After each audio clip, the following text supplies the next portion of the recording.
Bonjour et bienvenue sur le podcast Entreprendre à l'étranger. Je suis Alim Derès, entrepreneur dans le digital depuis plus de 10 ans maintenant.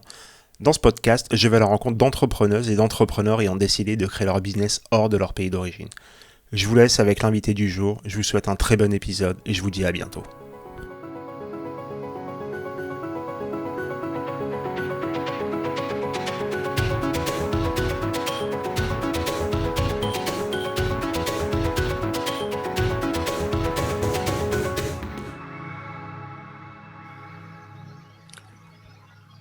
Bienvenue à tous et merci d'être là sur le podcast Entreprendre à l'étranger. Aujourd'hui, on va traverser l'Atlantique pour aller jusqu'au Canada. Et on va rencontrer Coralie qui est installée au Canada depuis 4 ans maintenant.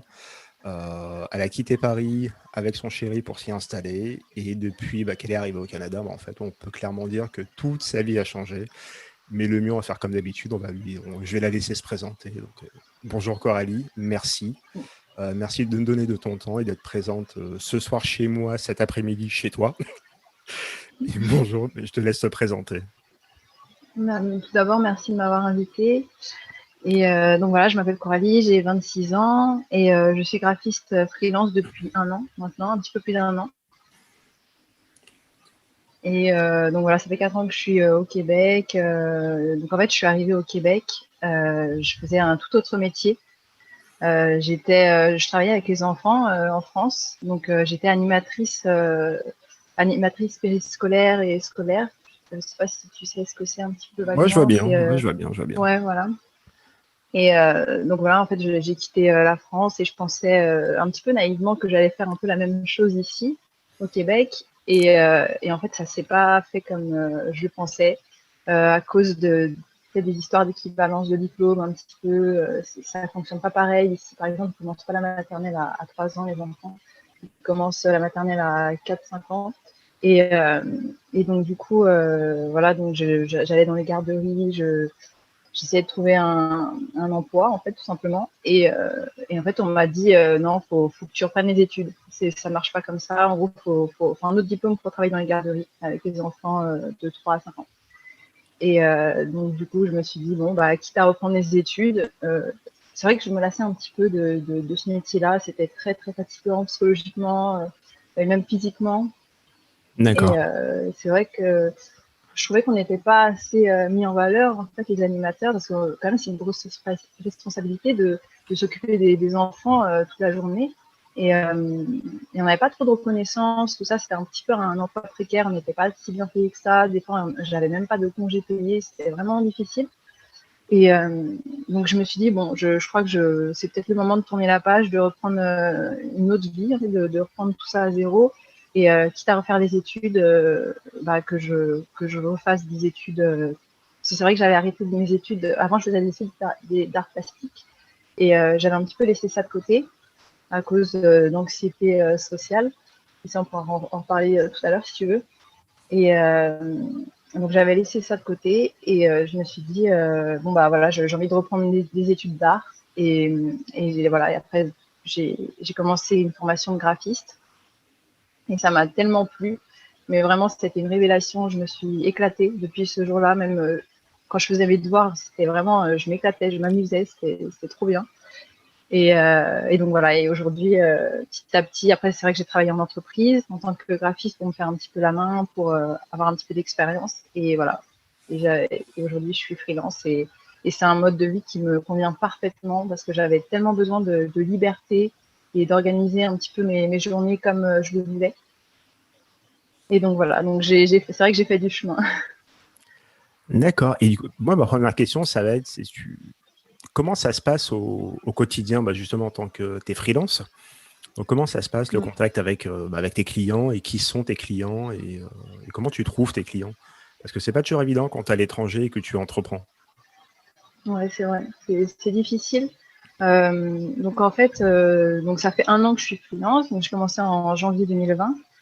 Et c'est vrai que cette année 2020, elle a été déjà bouleversante pour tout le monde avec le virus, tu vois, mais aussi avec ma grossesse. Donc en fait, ça faisait deux choses quand même compliquées, on va dire.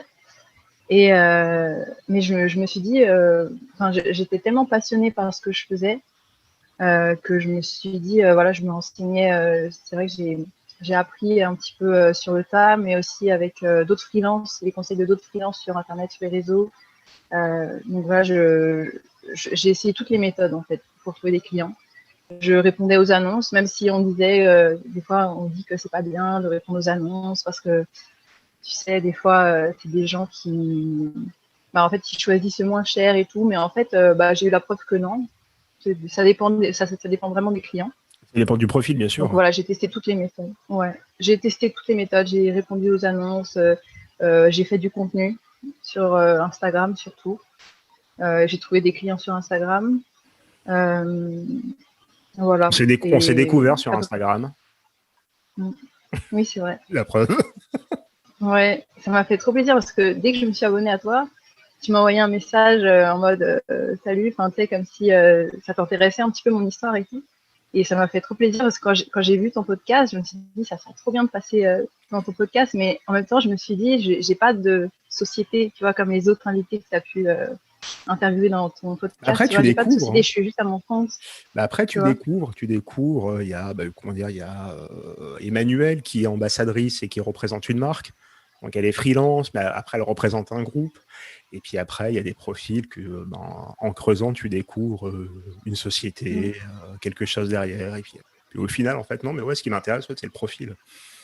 Après, Mm. freelance, entreprise, gros groupe, Ouais, c'est ça tant m'a qu'il y fait a une plaisir parce que je me histoire suis et de dit jamais. tant qu'il y a une histoire à raconter Ouais. et que ça mêle expatriation ou immigration et entreprendre, j'estime que tout le monde tout le monde doit raconter son histoire. Mais Mm. c'était la petite parenthèse Instagram, comme quoi Instagram ça marche. Ouais, c'est vrai. Ouais. C'est un réseau un petit peu plus moins froid, je trouve, que les autres. Je me sens à l'aise sur Instagram en tout cas. Après, c'est vrai que quand on a du contenu intéressant sur Instagram, Mm. moi par exemple, j'ai banni Facebook. J'ai un compte Facebook, c'est un compte pro, et je suis uniquement les pages et les groupes de mes clients, et ça s'arrête là. Mm. Parce que je suis abonné à travers leur activité, je me retrouve abonné à du contenu. Et je lis, et des fois j'ai envie de répondre, et je me dis, non, je me suis fait la promesse de ne plus jamais répondre. Tu sais, tu commences à écrire et t'arrêtes. T'as envie de répondre. Et après, tu sais, tu fais ça le premier mois, le deuxième mois, le troisième mois, et puis en fait, au bout de 4, 5, 6 mois, tu vois du contenu, parfois c'est les pires âneries possibles, mais Mais ça oui, passe. oui. Et ça passe. J'en... Ouais, j'en ai parlé de ça en plus sur mon Instagram. Un petit peu, j'ai fait un petit post où j'ai dit il faut faire attention à certains contenus parce qu'il y a des contenus, c'est du n'importe quoi. Et les gens, ça fait peur en fait. Tu as de la peine pour les clients qui vont écouter ces conseils-là. Tu as envie de leur dire mais non, faut pas. Enfin, des fois, c'est un petit peu compliqué de voir ça, je trouve. Mais bon. Après, c'est vrai on est sur le, comment dire, on est sur les réseaux toute la journée, on est sur Internet toute la journée. Donc après, c'est soit ça te blinde, moi, ça a tendance à le faire, ou Ouais. tu te coupes de certains réseaux. Facebook, j'y mets plus les pieds, ça pour les clients, clairement, j'y mets plus les pieds. Twitter, Mm. je crois que je vais être à ma 3e suppression de compte, parce que je passe par des phases de c'est génial, il y a plein d'actu, il y a des gens brillants, à ouais, non, finalement, pas trop. Et on supprime le compte. Mm. Et puis 2 ans après, on y retourne. Parce qu'on a vu un super post, qui a un truc mais hyper inspirant, hyper intelligent. Puis on se rend compte au bout de 3 mois, ouais, bah, finalement, non, bah, bon, allez, on coupe. Ouais. Ah, des fois, on sature vite des réseaux. Ouais. Non, maintenant, Et... c'est Instagram pour l'image et LinkedIn, et ce s'arrête là. Mm. Mm. Et c'est pas plus mal. C'est pas plus Ouais, mal. c'est vrai. Mm. Donc, on va revenir à toi. Tu me dis, ouais, parfois, c'est compliqué de trouver des clients. Et la relation avec les clients, c'est est-ce qu'ils te voient comme une Française au Canada ou ils te, comment dire, c'est parce que dans certains pays, c'est comme ça qu'on est vu, clairement. Mm. C'est le, comment Ouais, dire, c'est c'est le ça. Français qui travaille ici. Et puis, Ouais. ou est-ce que c'est différent Ouais, c'est ça, un petit peu, oui, parce que déjà, il y a l'accent. Pour, qui nous trahit de en partout? fait, ouais, c'est ça, en fait, pour les Québécois, en fait, oui, je reste française un petit peu avec mon accent, j'ai pas d'accent québécois, et c'est ça, et pour les Français ou les Belges, ça m'est déjà arrivé de travailler pour des Belges, euh, ouais, c'est ça, soit pour les Belges, je suis française, et pour les Français, ouais, c'est ça, peut-être qu'ils me voient comme une Française au Canada. Mm. Voilà, mais c'est-à-dire qu'en fait, toi, c'est pas un obstacle, ça te pose pas de Non, problème. non, pas du tout. Franchement, vraiment pas. Et je trouve que les Québécois, ils sont super ouverts d'esprit, en fait. Alors toi, au Québec, tu es où? Parce que j'ai fait une méprise tout à l'heure en discutant avec toi, en citant Montréal, en citant Québec. Ouais, Tu es où? ouais, donc c'est une ville qui s'appelle Rivière-du-Loup, qui est dans Ouais. la région du Bas-Saint-Laurent. Donc en fait, c'est voilà, 4 heures de voiture de la ville de Québec. Donc mais 4 je heures, suis quand même d'accord. loin des villes. D'accord. Et c'est un choix Mm. volontaire de t'être installé là-bas? Oui, vraiment, parce que ça nous aurait pas dérangé d'être à Montréal et à Québec, mais c'est vrai qu'on préférait Rivière-du-Loup parce que ça fait vraiment petite ville, un petit peu dans la campagne. On avait besoin de nature, de tranquillité. Et c'est une ville que tu connaissais avant de t'y installer ou pas? Oui, en plus. Et en plus, parce que j'ai fait un petit voyage avec ma famille où on est passé par plein de petites villes. Et, euh, et je suis passée à la Rivière-du-Loup et sans savoir que j'allais y habiter un jour. Donc D'accord. c'est marrant. Et c'est vrai que c'est une ville quand même que j'ai aimée, mais sur le coup, comme j'étais un petit peu plus jeune, je me suis dit, mais on s'ennuie là-bas, quoi. Il n'y a rien à faire, quoi. Dès qu'on veut sortir, en plus, faut avoir le permis. C'est pas comme une ville où on peut se déplacer un petit peu partout à pied. Donc je me suis dit, non, mais habiter là, je me vois pas. Je me vois pas habiter là. Et au final, 2 ans après, j'y suis. Au final, 2 ans après, Donc, tu y es. Non, mais tant mieux. ouais, c'est ça. Donc comme quoi, en fait, on ne sait pas ce qui peut arriver. D'accord. Du coup, on va parler de 2020. Ça nous a pas mal impacté. Toi, c'est l'année où Mm. tu te lances. C'est l'année où bah, tu décides d'avoir un enfant. Donc, comment combiner le changement de pays, même si ça a acté, parce que bon, là, ça faisait quoi? Ça faisait quasiment 3 ans Ça que fait tu y étais. 3 ans, ouais. Voilà, je pense que 3 ans, ouais, tu commences à t'acclimater au tissu local, professionnel, social ou autre. Mais comment tu combines ta troisième année d'expatriation, ton, ton changement de carrière, Mm. le fait de devenir maman? Ça se passe comment? Ouais, Et surtout, bien sûr, en 2020. Comme je ouais, dis, c'est ça. sinon, C'est c'est pas vrai que. marrant. Ouais, ouais, c'est vrai. En Sinon, fait, il n'y a pas assez de challenge, tu sais. ouais, ouais, je pense que c'est ça, en fait. Hein. Quand t'es entrepreneur, il faut aimer le challenge. Voilà, Sinon, on c'est s'en alors, sort pas. qu'est-ce que je vais faire? Je change de carrière et j'ai un enfant. Quand? 2020. Ouais, Parfait. ouais, Tu te dis, je la sens bien cette année. Bah, c'est vrai qu'avant de me lancer à mon compte, il n'y avait pas encore le virus. C'était janvier. C'était vraiment quelques mois avant. Et puis le projet enfant, c'était aussi avant le virus, en fait. C'était pas quelque chose. Voilà, c'était quelque chose qu'on voulait depuis très longtemps aussi. Mais ouais, c'est vrai que c'était très compliqué cette année. C'est vrai qu'en parlant de tout ça, en fait, on se dit, mais ouais, ça a l'air tellement compliqué, mais c'est vrai que sur le moment, je pense que c'est ça, on prenait les journées une par une, en fait, et on se posait pas trop de questions. Comme on dit, chaque jour suffit sa peine, et c'est ça, en fait, des fois, c'était dur, il fallait que j'arrête de travailler, parce qu'entre les nausées, tout ça, c'était super compliqué. Et c'est vrai que c'était difficile, mais au final, je me suis dit, bah, je m'en suis pas trop mal sortie non plus. J'ai quand même réussi à avoir quelques clients. J'ai fait attention à ma santé en même temps. Et voilà. Et après, c'est vrai que le fait d'être loin des villes aussi, avec le virus, tout ça, c'était quand même plus tranquille. Je pense qu'on était un peu plus tranquille que dans les villes. Non, j'ai bien te croire. Après, c'est vrai que 2020, ça a été relativement particulier. Ça a été, et j'en parlais à chaque fois, j'en ferai, et comment dire, je pense que je porterai ça comme un étendard auprès de tout le monde, et pour l'instant, j'ai pas été trop contredit. C'est que les métiers du digital, on nous a appelés les bullshit jobs pendant longtemps. Et 2020, en fait, a démontré que on était l'espèce de dernier rempart avant que les sociétés et que l'économie cèdent. Parce Mm. qu'on a vu, après je parle pour la France, un nombre d'aides hallucinantes débarquer. Mais du jour au lendemain, c'est à croire que les différentes institutions avaient du cash en banque dédié, dédié au métier du digital, pardon, au cas où. Et c'est vrai que Mm. ça a été particulier. Après, je pense que 2020 nous a aidé en étant dans le digital à promouvoir notre activité. Moi, Ouais, c'est comme c'est ça que vrai. je l'ai vu. 2020, c'est comme ça que je l'ai vu. C'est qu'en fait, c'est qu'on balançait, on balançait de l'info, de l'info. Et en fait, est-ce qu'on balançait, on commençait à avoir des retours. Parce que les gens ont acté le fait que, en fait, ça sera du digital. Ça sera du Ouais, digital et tout le monde, comment dire aujourd'hui, tout le monde en fait. Après, je ne sais pas comment ça s'est passé au Canada. L'année ouais, 2020 en termes de digitalisation des business.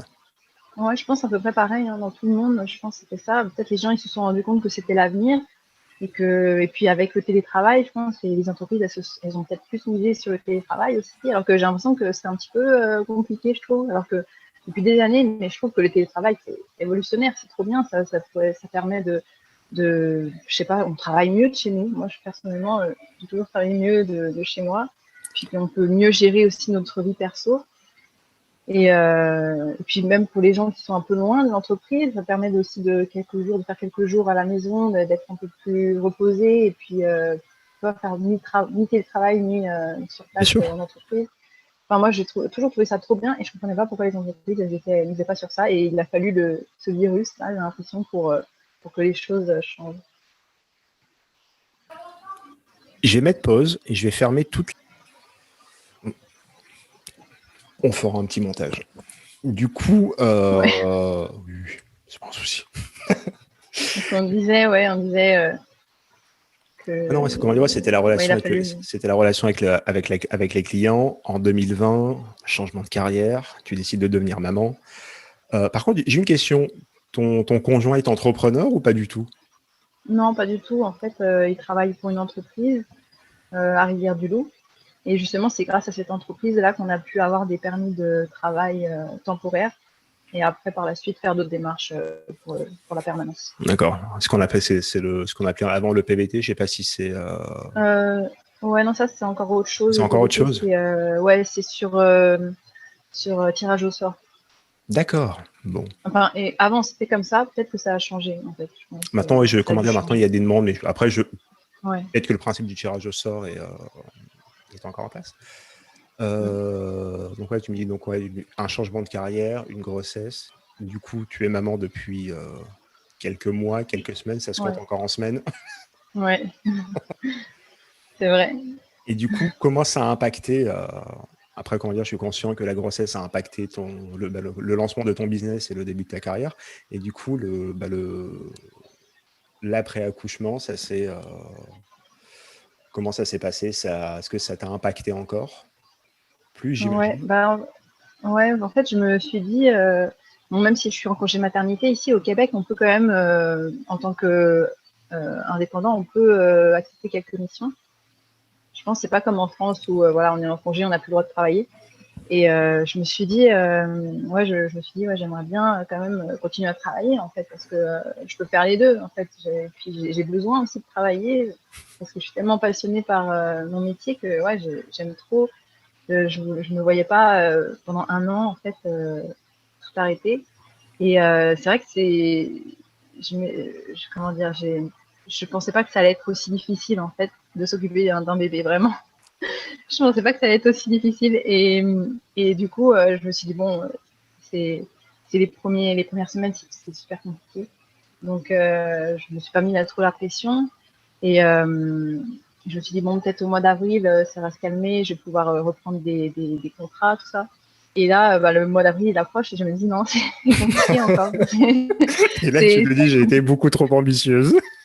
Ouais, c'est ça. Mais c'est vrai que je suis contente parce que j'ai quand même réussi à sortir mon podcast, là, même s'il n'y a que 2 épisodes pour l'instant, parce que ça fait vraiment pas longtemps. Mais Ça va aller très vite. À un moment donné, écoute, ouais, ça va aller très vite. Et tu vas devoir, tu vas commencer à devoir gérer, les 3, 4 enregistrements dans la semaine ouais, et à commencer à classer ça pour les éditer, machin. Donc, ouais, bon, bah, écoute, ouais, ouais. Et donc, du coup, bah, je me on suis dit, reviendra à ton podcast. ouais, du coup, bah, j'arrive à faire quand même quelques petites choses. Après, je trouve que peut-être travailler pour les clients, ça demande encore plus d'investissement, de temps, d'énergie. Donc, du coup, bon, je commence petit à petit, voilà, un petit peu de contenu par-ci par-là.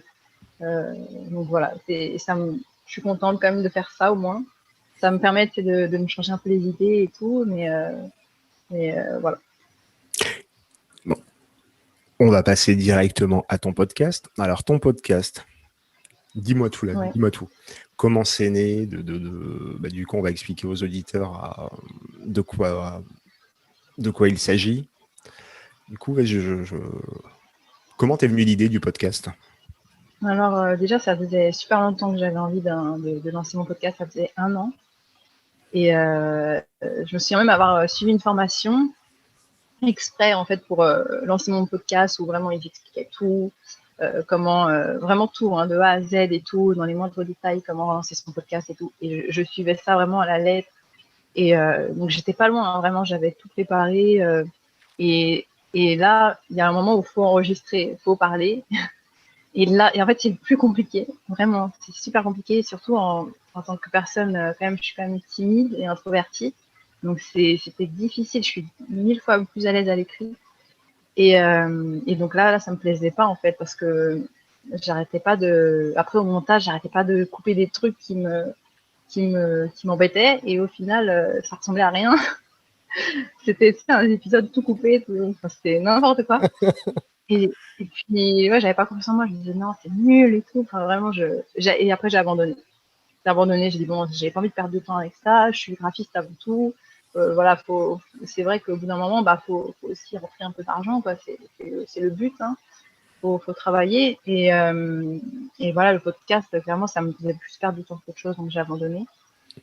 Mais c'est vrai que ça me tenait tellement à cœur. C'était vraiment, j'avais tellement d'idées, d'épisodes. Et donc, j'ai laissé ça un petit peu de côté. Et, euh, et au final, bah, là, au mois de février, je me suis dit, mais c'est un format tellement bien parce que voilà, tu prends de quoi t'enregistrer, tu parles et en fait, tu peux dire tellement de choses rapidement, sans écrire et te relire. Et ça, c'est pas comme le blog. Moi, j'étais plus basée sur le blog, sur les articles de blog. Mais c'est vrai que ça prend un temps énorme en fait. Alors que le podcast, voilà, on parle, et au final, en plus, si on parle bien, on n'a pas trop de, de remontage à faire. Enfin, on peut mettre tout d'un coup, en fait, one shot, tu vois. Et, euh, et du coup, je me suis dit, voilà, c'est un format idéal, en fait. Elle fait sa sieste, voilà, ma fille fait sa sieste, hop, je m'enregistre, je poste ça, et je continue à faire du contenu, et c'est idéal, c'est l'idéal. Et, euh, et je me suis pas trop attardée cette fois-ci sur les détails. C'est la formation qui disait oui, il faut faire ça bien, ça. Je me suis dit ok, ça sera pas parfait. Je vais pas, voilà, mon micro, je sais pas s'il est super bien et tout, mais bon, ça sera, c'est déjà, enfin, du moment qu'on m'entend, du moment que le contenu il intéresse.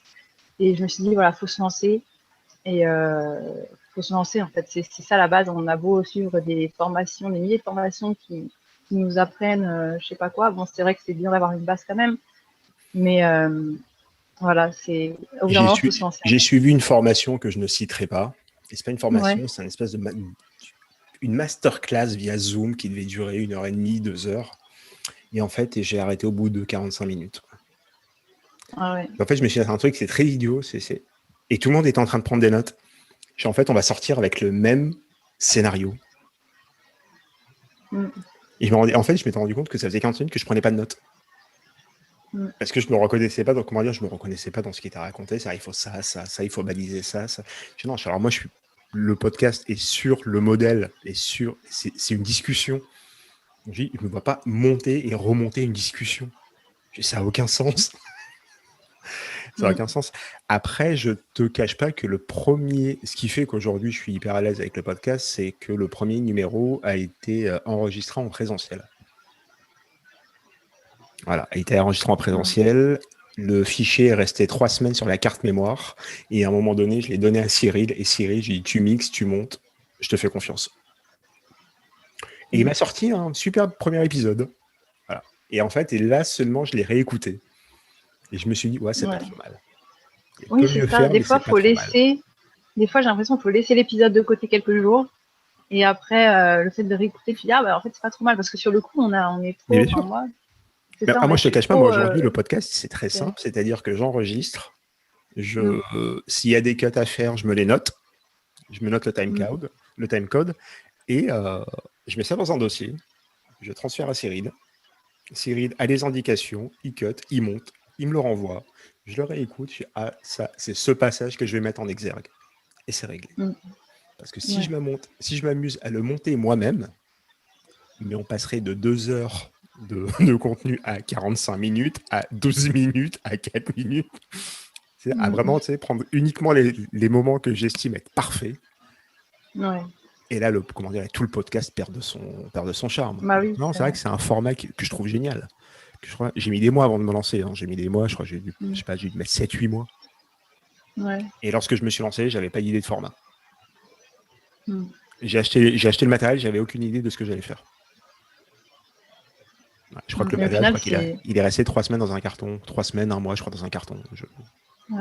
On verra bien. Ouais, au final, c'est une super idée, je trouve. J'ai pas vu de podcast comme ça qui ressemblait au tien. Mais écoute, c'est ce qui me perturbe et positivement et négativement. Et ça me perturbe parce que je me dis, mais c'est pas possible, ça doit exister quelque part. Et tout le monde me dit, non, en fait, il n'y a pas de podcast où tu laisses la parole à l'entrepreneur.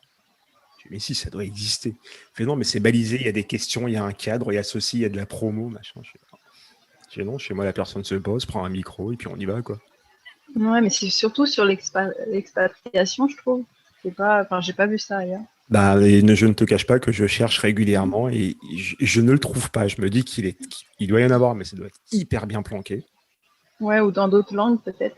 Ou dans d'autres langues. Après, ceux que j'ai découverts, c'est généralement des expatriés qui étaient installés dans une île. Il y en a un qui est sur la ville de New York. J'ai plus son nom, j'ai plus le nom du podcast en tête. En fait, ils sont installés, c'est des Français installés à New York et qui ne donnent la parole qu'aux Français installés à New York. Alors au début, c'est exotique, c'est sympa, mais après, tu retombes sur les mêmes profils. Ouais. Après, il a le mérite d'exister. On découvre des parcours qui sont juste fabuleux. Mais moi, ce que j'avais envie, c'était depuis la France ou depuis le Portugal, donner la parole à toi, tu es au Canada, Donifan est en Colombie, Reuven est à Jérusalem, Olivier Chasse est à Cape Town. Donc, c'est hyper compliqué, si c'est pas parmi le podcast et grâce à Internet, d'aller à la rencontre des gens et leur discuter avec eux et savoir un peu comment ça se passe pour eux sur place. Donc, mais non, le podcast. Ouais. Et du coup, le sujet de ton podcast.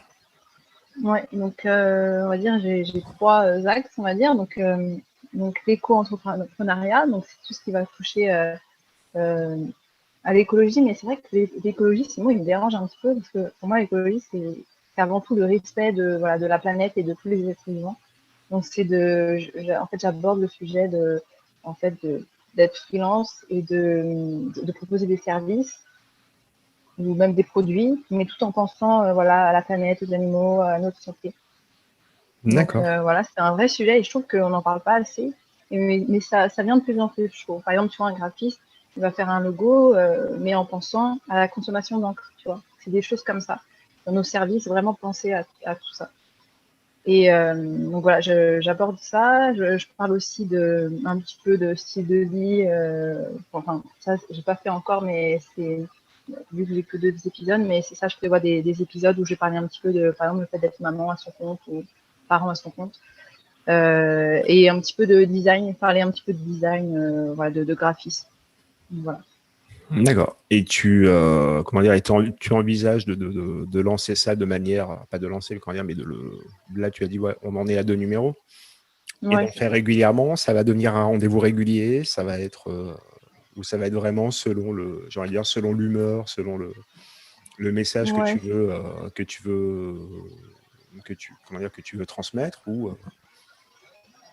Ouais, c'est ça. J'aimerais que ça soit régulier, mais je donne pas un rendez-vous, par exemple, tous les lundis, comme certains le font avec leur podcast. Tous les lundis, il y a un nouvel épisode. J'ai pas un rendez-vous régulier comme ça, mais ouais, je vais pas laisser. J'aimerais ne pas laisser ça. J'aimerais ne pas laisser, par exemple, 2 mois entre chaque épisode. Mais bon, après, je me mets pas trop de pression. Je fais comme je peux et voilà. J'ai commencé les 2 premiers mois, c'était un épisode tous les 2, le premier et 3e lundi de chaque mois. Ça a duré 2 mois. Maintenant, c'est un épisode tous les lundis. Ouais, ok. Voilà. Peut-être que ça va se faire. Écoute, je te le souhaite. Hein. Je te le souhaite. Après, c'est ça, je pense, faut pas trop se mettre de pression, sinon après ça bloque et c'est là où on n'arrive pas. on Bah, n'a tu arrives plus pas. l'inspiration. Après, ça peut être compliqué. Lorsque tu Ouais, commences à te mettre une certaine, je vais pas dire un objectif, mais une certaine pression. ouais, c'est ça. Je le sens, moi, parfois, je te le cache pas. Je le sens. Mm. Je vais à l'enregistrement. Ouais, c'est ça. Après, on n'a plus de plaisir, quoi, si on se met trop de pression. Donc, du coup, je me dis, bon, c'est mon petit moment à moi, là. C'est ça. Et au bout de 5 minutes, tu démarres. Au bout de 5 minutes, et là, en fait, tu as ton mindset Ouais. qui switch complètement. Et tu sors ton meilleur épisode. Ouais. Ouais, des fois, on est surpris aussi, ouais. C'est vrai. C'est quand tu réécoutes, en fait, ouais, t'es surpris par toi-même. Ah ouais, non, finalement, bah, ouais, Et en fait, ouais, faut que je me mette sur pilotage automatique juste avant. Mm. Donc, non, non, c'est. Ouais, là, aujourd'hui, on est avec Cyril qui m'aide énormément là-dessus sur le montage. C'est lui qui fait les capsules, vidéo qu'on va commencer à balancer un peu partout. Et c'est vrai que non, c'est une charge en moins déjà. Avoir quelqu'un qui mixe et qui monte le podcast, c'est une charge en moins. Et on a mis en place des process. Voilà. Mm. C'est après chaque enregistrement, un dossier, un transfert, il réceptionne, il monte, il me renvoie, on travaille, et puis voilà, et puis ça part. Donc en gros, maintenant c'est une petite industrie, quoi. C'est une petite Mm. industrie. Il y a une question que je pose aussi à toutes les entrepreneuses et tous les entrepreneurs ayant quitté la France. Est-ce que tu envisages un jour de revenir en France? Clairement, non. Non, je pense pas. Je pense Et pas, en fait. pourquoi? Parce que non, mais c'est très simple. Hein. Ouais. J'ai pas eu encore une fois la réponse oui. Ah ouais, Et ça ouais. m'étonne pas en même temps. Ouais, Donc voilà. Donc, ouais parce que j'étais tellement mal, franchement, en France. J'étais tellement mal. J'avais l'impression que j'arrivais même plus à m'épanouir. Même mon conjoint, c'était pareil. Hein. On était mal tous les deux. On avait l'impression de pas être à notre place, de pas pouvoir faire notre place, même de. Je sais pas, j'avais l'impression qu'on me laissait même pas de chance en fait. On me laissait pas une chance dans la vie. Tout ce que je faisais, même rien qu'avec mon métier, c'était compliqué. On dirait que je n'avais pas ma place. Personne croyait en moi. Et puis même, voilà, il n'y avait plus de respect. Je sais pas. En plus, j'ai l'impression qu'on était tous les uns sur les autres. Et enfin, j'étais vraiment malheureuse en fait en France. Et, euh, et depuis que je suis au Québec, ça n'a plus rien à voir en fait. J'ai l'impression que toute mon anxiété elle est partie. Euh, je vais 1000 fois mieux en fait. Je suis même plus la même personne. Le seul truc, c'est ma famille en France, elle me manque énormément. En fait, c'est super les difficile faire des venir. fois, surtout. Ouais, c'est ça, mais avec le virus, ouais, c'est ça, c'est compliqué. Et mais en fait, en plus, maintenant que j'ai ma fille, j'ai tellement envie de passer du temps avec ma famille, encore plus qu'avant. Et ça, c'est très, très compliqué. Des fois, oui, j'aimerais revenir en France comme ça, quelques semaines, juste pour voir la famille, tout ça, mais je me verrais même plus habiter là-bas. C'est pas possible. J'étais trop malheureuse là-bas. Tu parlais de chance. Et je t'ai posé tout à l'heure la question sur le fait comment ça se passait avec tes clients. Quel est le mindset des entrepreneurs que tu rencontres au Canada? Euh, Je les trouve. En fait, il y a de tout, en fait, je pense, partout. C'est pas, il y a pas de. Mais j'ai l'impression que, ouais, peut-être ici, ils sont un peu plus. Ils ont peut-être moins dans le jugement. Mais ça, c'est entrepreneur ou pas. Les gens sont un petit peu moins dans le jugement. Ils sont pas. Voilà, je sais pas. Des fois, en France, j'avais l'impression que les gens pouvaient rabaisser facilement, tu sais, pour se sentir un peu plus fort et tout. J'avais l'impression de ça. Mais ici, je vois pas vraiment ça. Ouais, donc, ouais, parce qu'après, on oppose souvent l'esprit entrepreneur français à l'esprit entrepreneur anglo-saxon, américain, canadien ou autre. Où, en fait, c'est quand on a une idée, on la teste. Mm. Et je le vois en France, c'est qu'on a une idée, on n'en parle à personne, parce qu'on va se la faire piquer, bien sûr. Ouais, c'est vrai. 2, il faut Mm. qu'on maîtrise tous les aspects de, comment dire, si on a un produit, Ouais, il faut qu'on maîtrise, comment dire, tous les aspects de la ouais. chaîne d'assemblage du produit. Et puis on le lance. Mm. Une question que j'adore la poser, c'est mais une fois, très bien, donc il y a ton idée, tu l'as gardée pour toi, tu as créé le produit ou le service, mais une fois qu'il est sur le marché, je dis mais comment tu interdis à une personne de le copier? Non, c'est impossible. Parce qu'en fait, c'est encore pire, c'est encore plus pernicieux, plus vicieux, parce qu'une fois que le produit est sur le marché, c'est qu'en fait, c'est pas hyper compliqué de savoir comment le produit a été fait. Donc, c'est encore mieux. C'est qu'en fait, si tu ne frustres même pas la personne qui va te le copier, parce que tu lui livres, et voilà. Et en fait, ouais, et il y a ce mindset qui me dérange clairement en France. Il y a pas de. Mais du coup, est-ce que les entrepreneurs que tu vois donc au Canada autour de toi, est-ce que c'est j'ai une idée, je passe à l'acte et je m'améliore, ou on sait, c'est j'ai une idée, je travaille, je la travaille et puis elle ne verra jamais le jour. Non, ouais, j'ai l'impression que c'est plus le premier, comme tu dis, là, j'ai l'impression qu'ils foncent et puis on est tous soutenus, j'ai l'impression, par des associations, même la ville qui fait en sorte de nous pousser par rapport à ça. Notre ville, la Rivière-du-Loup, elle fait plein de choses pour pousser les entrepreneurs et tout. Je crois que c'est une des premières villes entrepreneuriales du Québec, je crois, ou de tout le Canada, je sais plus. Mais ouais, vraiment, j'ai l'impression que tout le monde a ses chances. Voilà, il n'y a pas de prise de tête, pas de jugement. Ça n'a rien à voir. Donc voilà, si j'ai une idée, j'y vais et puis on verra quoi. Non, mais Ouais, tant ouais, mieux. ouais, j'ai Non, mais l'impression. moi je préfère cet Même, état d'esprit que. ouais. Mais et est-ce que l'échec, est-ce que l'échec est vécu comme dans les boîtes typiquement américaines, ou comme en France, et quand on a échoué, c'est on nous jette, Ouais, on nous jette au ouais, lion, et on doit disparaître du monde entrepreneurial, ouais, ou ouais, ouais, franchement. Non, ici, franchement, c'est cool. Enfin, tout le monde est cool. Et je pense s'il y a quelqu'un qui échoue, les gens vont plus être là en mode, oh, désolé pour toi. Mais vraiment d'être dans le réconfort et tout. Je pense plus, c'est vraiment tranquille, quoi. Et puis, ça n'a rien à voir. Ouais, c'est vrai. Et du coup, tu rencontres beaucoup de. Bon, comment dire, tu m'as dit donc du coup que la ville, la Rivière-du-Loup, attirait beaucoup d'entrepreneurs. Et c'est beaucoup de Canadiens, de Nord-Américains, donc USA compris, ou aussi des Français, des Européens. Ouais, non, j'ai l'impression il y a, il y a beaucoup de Québécois, hein. Mais c'est vrai il y a quelques étrangers qui viennent dans cette ville grâce à, à l'entreprise où travaille mon conjoint, parce qu'elle fait venir plein de gens voilà, pour travailler dans l'entreprise et en fait, elle fait des permis un petit peu temporaires. Et donc, du coup, c'est grâce à cette entreprise qu'il y a plusieurs étrangers ici. Mais c'est D'accord. vrai il reste un petit peu, il reste pour l'entreprise, il travaille plutôt pour l'entreprise. Donc, je vois plus des entrepreneurs québécois, mais pas trop étrangers, pas trop. Et c'est une population comment dire, qui travaille dans le service, dans le produit, ou ouais, non, comment dire, c'est la question, parce que je me rends compte qu'il y a de plus en plus d'entrepreneurs qui se tournent vers le produit aussi. Ouais, c'est vrai. Il y a un peu des deux, c'est vrai. Je me dirais que, ouais, peut-être plus le produit, c'est vrai. Ouais. Il y a peut-être un peu moins d'entrepreneurs qui proposent des services, mais Et il y en toi, a dans, quand même. et toi, dans ta branche, vous êtes une grande communauté dans ta ville, ou vous êtes quelques-uns? Ouais, il y a quelques graphistes freelance, ou même des petites boîtes comme ça de graphisme. Ouais, il y en a quand même beaucoup en fait, hein, dans ma ville. Mm.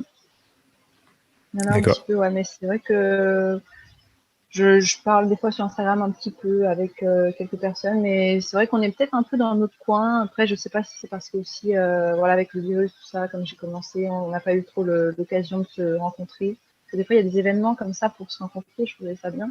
Mais voilà, j'ai pas eu l'occasion de tester. Ouais, ça, malheureusement, Ouais. on se rend compte. Bien qu'on soit dans le digital, Ouais. l'absence de contact avec le client devient. Ah là, nous, on est à Lisbonne pour le boulot, mais on monte, comment dire, des rendez-vous clandestins. Mais vraiment, c'est en fait, on monte des rendez-vous clandestins parce qu'on sait qu'un tel a un espace qui peut mettre à dispo. Il peut pas ouvrir, et du coup, en fait, on va prendre nos rendez-vous là-bas.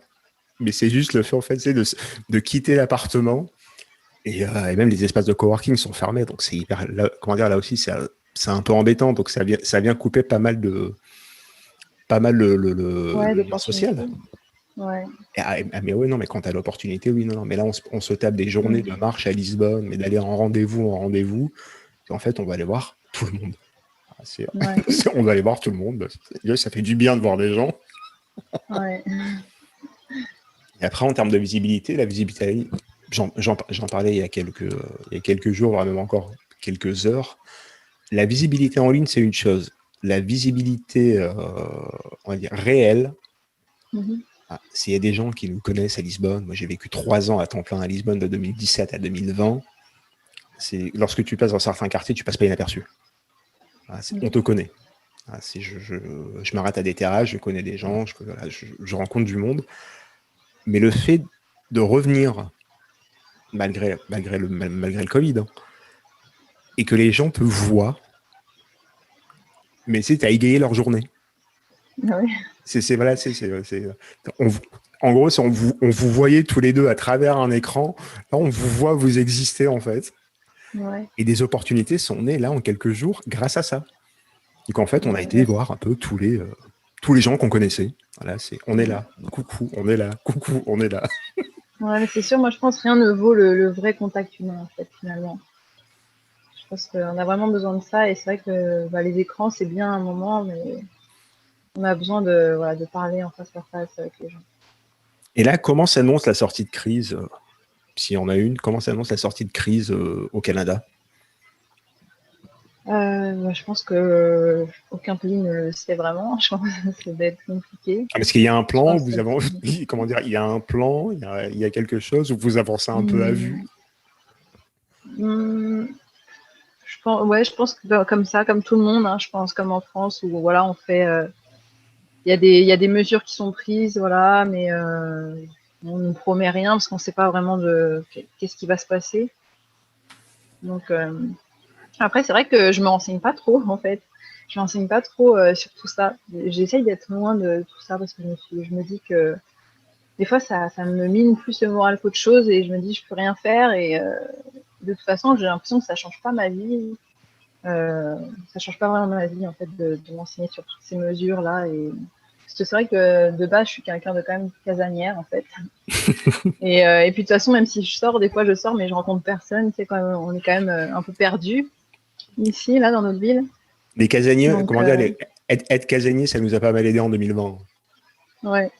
Je pense que comme tout le monde en France, le premier confinement, là, pas qu'on l'a mal vécu, mais ça a été vraiment la privation de liberté, ça a été une horreur.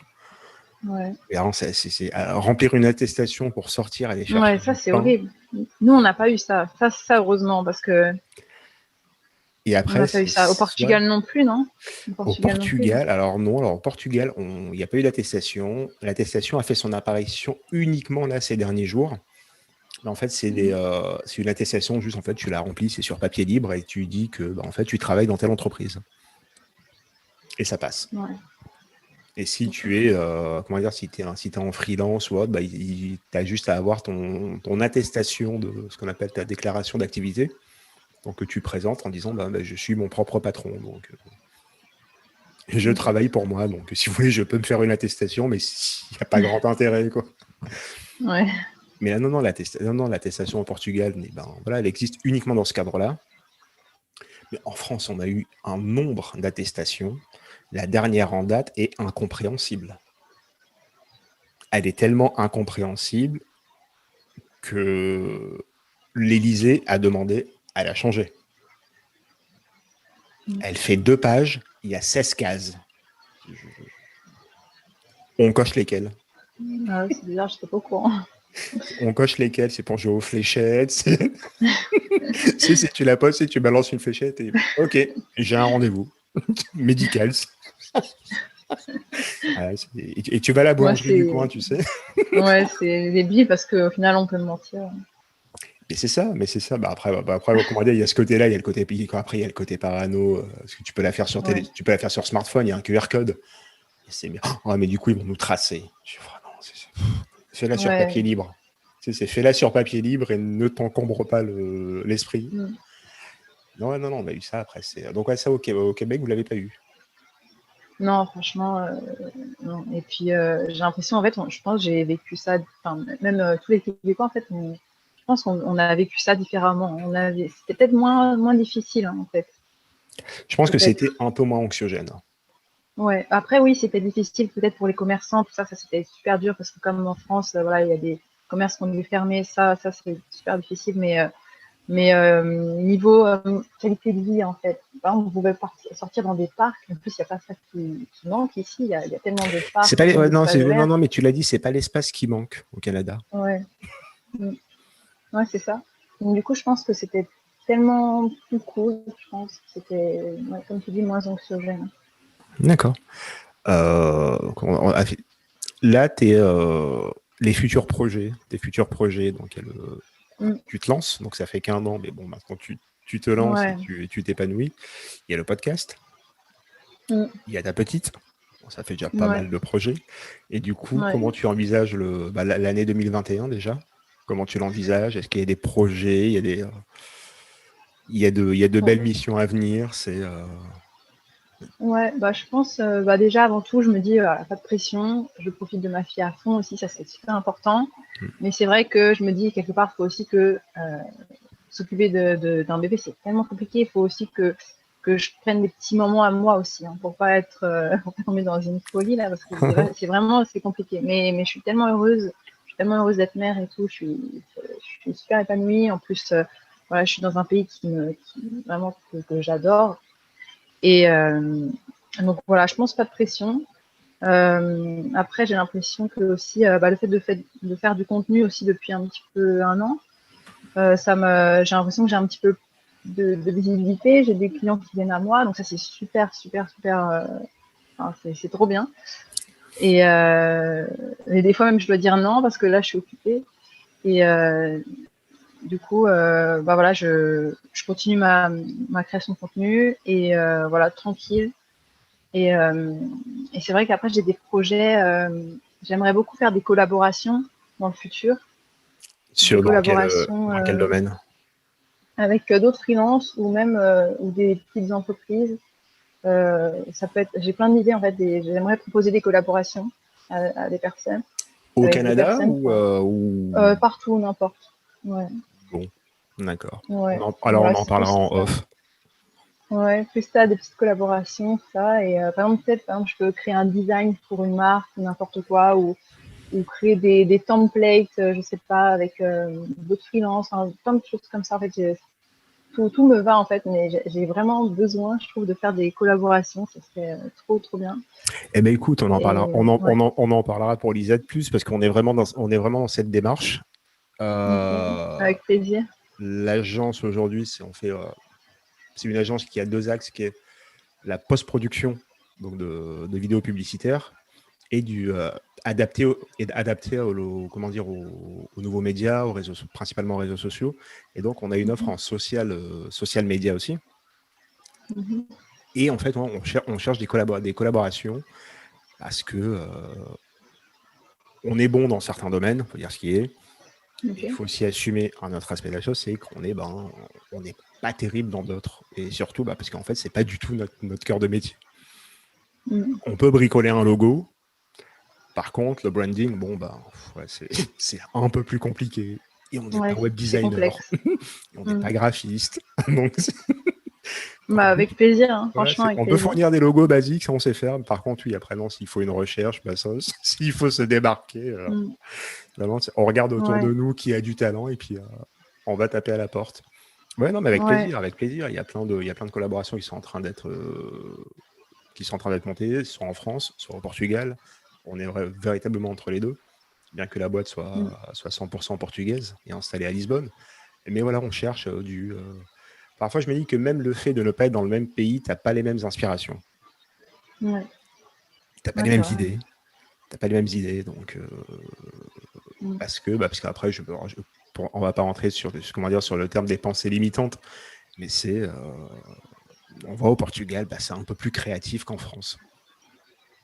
Voilà. C'est au Portugal, tu peux passer dans un quartier et tu as tout un immeuble qui est tagué, mais sur 5, 6, 7 étages, à 300 mètres de l'une des places les plus huppées de la ville. Ouais. Je te dis, en Un France, petit peu, c'est pas en possible. France, il y en a un petit peu, hein, Je à dis, ouais, mais Vitry et tout. Et ça, c'est compliqué. En France, l'exemple, c'est Ah, il y a certains, ouais. il y a certains immeubles qui sont littéralement en ruine. Les façades sont maintenues. Et c'est d'immenses fresques. Et c'est des fresques qui font plus de 50 mètres de long.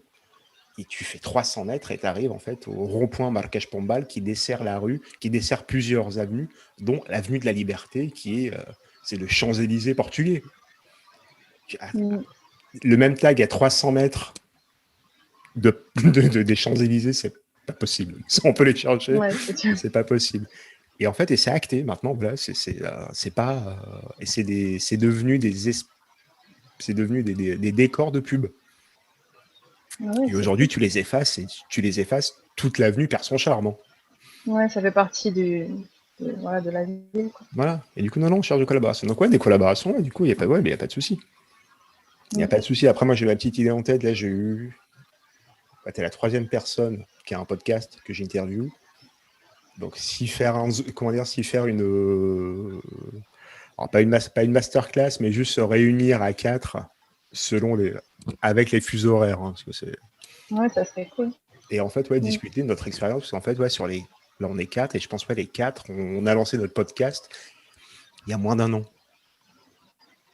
Il y a moins Mm. d'un an. Donc, en fait, ouais, tout le monde a démarré le plus tôt possible, le plus tard possible. C'était il y a un Ouais. an. Donc non, Ouais. on pourrait échanger là-dessus. Ouais, vraiment, ça serait On bien. pourrait échanger là-dessus. Ok, on se Après, tient au ouais, bien courant. sûr. Et avec plaisir. On arrive vers la fin. Alors après, il y a une autre question aussi que j'adore poser, c'est si quelqu'un souhaite entreprendre à l'étranger, tu lui conseillerais quoi? Euh, déjà, d'oser. C'est vraiment mon conseil numéro un dans tout, quoi, en fait. Déjà, oser. Faut oser. Je pense faut pas se mettre des barrières soi-même. Au Ouais. final, après, si nous-mêmes on se met des barrières, c'est mort, quoi. Faut oser. Et après, voilà, faut pas hésiter aussi à demander de l'aide aussi des fois, je pense, parce qu'on n'est pas, c'est normal de pas savoir tout faire tout seul aussi. On n'est pas J'imagine. surhumain. Donc voilà, oser, ne pas hésiter à demander de l'aide. Et voilà, et pas avoir peur de l'échec, c'est difficile aussi des fois de se dire, parce que ça peut mettre un coup à l'ego, de se dire ouais, j'ai échoué, je suis nulle, mais c'est pas du tout ça en fait. Le fait d'échouer, c'est rien, même ce qu'on peut se dire vraiment qu'on échoue, je sais pas, c'est une expérience en plus au final. Donc voilà, ne pas avoir peur de ça, voilà, si ça marche pas, bah on recommence d'une autre manière, voilà, faut persévérer. Donc voilà, On ça avait serait posé la ça. question à Thomas Edison en lui demandant au bout de combien de fois vous avez réussi à allumer une ampoule. Alors, il a dit 1000 fois. Et la personne lui a dit donc vous avez réussi une seule fois sur 1000 à allumer une ampoule. Il a fait mais pas du tout. Et j'ai appris 999 manières de ne pas le faire. Bah ouais, c'est ça. Mm. Ouais, faut Cette pas avoir phrase est peur de géniale. ça. Et je pense que ça, c'est vraiment la mentalité française, un peu, où à l'école, c'était pas bien. Des fois, moi, ce qui me choquait, c'était voilà, qu'on distribuait les contrôles du plus nul, de la pire note à la meilleure note. Et tout le monde savait qui avait échoué. Ça, c'est hyper humiliant, en Ah mais fait. c'est ça. C'est hyper humiliant. Et du coup, bah, on grandit avec ça. Genre, on est nul, c'est pas bien. Alors que ça n'a rien à voir, en fait. C'est juste que bah, peut-être qu'on est différent, peut-être qu'on a mal compris un truc, peut-être que à ce moment-là, on n'avait peut-être pas. Comment dire, c'est difficile pour nous d'apprendre quelque chose. Enfin, des fois, on peut apprendre des choses. Comment dire, on peut mettre plus de temps, ou alors des fois, c'est pas le bon moment pour apprendre quelque chose. J'ai l'impression. Des fois, on peut apprendre à notre rythme. Donc, Non, c'est hyper donc compliqué. voilà. C'était les maths. Alors, il y a un truc qui est bête, c'est j'ai détesté les maths parce qu'on m'a appris les maths d'une seule manière. Ouais. Mais vraiment, c'est détesté à un point. C'est une fraction. Et jusqu'à l'âge de 20 ans, je buguais devant une fraction. Bah ouais. Ah, Non, mais ça, moi aussi, j'ai toujours je eu un beau voyais un blocage avec les X maths. dans un calcul, je comprenais pas pourquoi il y avait des lettres. Ouais. À quoi c'est avoir Ah ouais, des pareil. X, des N, des machins, c'est pas Mm. possible. Pourquoi on met des D? Ouais. Ah, mais c'est des maths. Je n'aimais pas du tout. Et pour moi, je comprenais pas les maths. Et un jour, je rencontre un prof qui me dit mais t'inquiète pas, bien plus tard, un jour, t'aimeras les maths. Il me fait au-delà des maths, t'aimeras les maths, les sciences, machin. Et c'est venu petit à petit par l'espace. Ah, j'adore Mm. l'espace. Et Ouais, l'espace, l'aviation. Et puis, puis je sais, plus pourquoi, parce que non, c'était alors, il y aura pourquoi. Comment dire, ça va être le moment en culture. C'est le type qui a calculé la circonférence de la Terre sans savoir qu'elle était ronde. Il fait un calcul en disant si la Terre est ronde, voici sa taille. À l'époque, la Terre, personne ne savait que la Terre était ronde. Il s'est trompé de 400 km. Ératosthène, c'était le directeur de la bibliothèque d'Alexandrie. Voilà. Et il s'est rendu compte d'un phénomène d'ombre le 21 juin. Et donc, du coup, en fait, il s'est compris que il a compris que c'était une fois par an. Donc, en fait, il a attendu 1 an pour faire un calcul, mais les plus basiques. Il dit, si la Terre est ronde, d'après mon calcul, voilà. Et un jour, je tombe sur ça, je me dis, c'est magique, en fait. Effectivement, les maths, c'est magique. En fait, il faut juste les mettre en pratique et qu'on nous arrête de parler de fractions. Oui, c'est trop abstrait, en fait. J'ai l'impression que c'est trop abstrait. Et plus pour certaines personnes, je pense, pour nous, j'ai l'impression qu'on a peut-être besoin je sais pas, il y a des personnes qui sont moins dans la rationalité, tu vois, plus dans l'abstrait, on est peut-être plus des artistes, je sais pas. Et du coup, on a besoin d'une autre approche pour. Mais c'est des théorèmes, le théorème de Pythagore, mais très bien, mais Thalès, mais magique. Mais au quotidien, j'en fais quoi? C'est au quotidien, j'en fais quoi? Et en fait, il y a toujours quelqu'un qui est très posé, très carré. Au quotidien, ça t'aide à faire ça. Très bien. Et là, je repose, mais quand l'as-tu fait la dernière fois? La personne te dit, jamais. Mais voilà, Non, après, c'est une question de temps. Et c'est vrai que l'école ne nous apprend pas à entreprendre. Ouais, c'est vrai. Elle nous apprend pas à entreprendre. Et aujourd'hui, on croit... C'est une école de commerce à Paris qui a un parcours business et cuisine. Business et cuisine, parce qu'ils se sont rendus compte qu'il y avait beaucoup de chefs d'entreprise qui décidaient de monter des restos, parce que c'était rentable, mais qui n'avaient aucune connaissance en cuisine. Et des cuisiniers brillants, en fait, dont les restos ne tournaient pas, parce qu'ils ne savaient pas manager une équipe et gérer une entreprise. Donc, ils ont sorti un master, c'est business et cuisine. En fait, tu as un niveau master en business, et en fait, tu as un niveau CAP en cuisine. Et par contre, la liste d'attente, il y en a pour 1 an, 2 ans, parce que tout le monde veut en être. Tout le monde veut en être. Ah non, mais j'ai lu ça, mais je suis devenu dingue. La même année, tu as ton master et ton CAP. C'est dit comme ça ressemble à rien. C'est dit comme ça, tu reçois un CV avec ces 2 mentions la même année, c'est pas grave, il s'est trompé quelque part. Et ça existe, mais voilà, non, l'école nous apprend pas à entreprendre. Ouais, c'est dommage. Enfin, un dernier mot. Déjà, merci. Mais je t'en prie, c'est normal. Ça m'a fait super plaisir.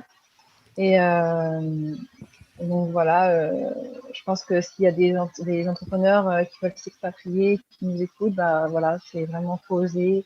La rivière du Loup, tu leur donnes l'adresse, la rivière du Loup.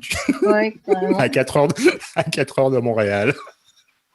Ouais, je pense aussi, il y a quelque chose aussi vraiment important. J'ai l'impression qu'il y a, en fait, souvent c'est nos proches qui projettent nos peurs sur nous. Et mais c'est pas méchant en fait, c'est vraiment pas méchant, mais des fois c'est juste pour notre bien parce que voilà, ils tiennent à nous, ils veulent, ou des fois même c'est juste par jalousie aussi, c'est vrai. Il y en a. Mais voilà, faut pas, je pense que c'est ça, le plus important, c'est pas ne pas écouter tout ce que les gens projettent, toutes les peurs des gens en fait qui nous projettent dessus. Et voilà, et comme ça. Il y a ça, et puis il y a de la compréhension aussi. Il y a de l'incompréhension. Moi, j'ai des proches, ils sont incapables de te dire ce que je fais. Oui, il est entre la France et le Portugal, il fait quoi? C'est très flou. C'est très flou, non? Ouais, c'est ça. Il y en a peut-être qui comprennent pas nos choix aussi. C'est pas grave, c'est leur vie et on a la nôtre. Ah, mais tant qu'ils s'éclatent et tant qu'on s'éclate, alors là. Ouais, c'est ça. Alors là. Coralie, je te remercie du fond du cœur pour le temps que tu m'as accordé. Je vais te laisser de retourner à ta journée. Ça commence à être le soir ici.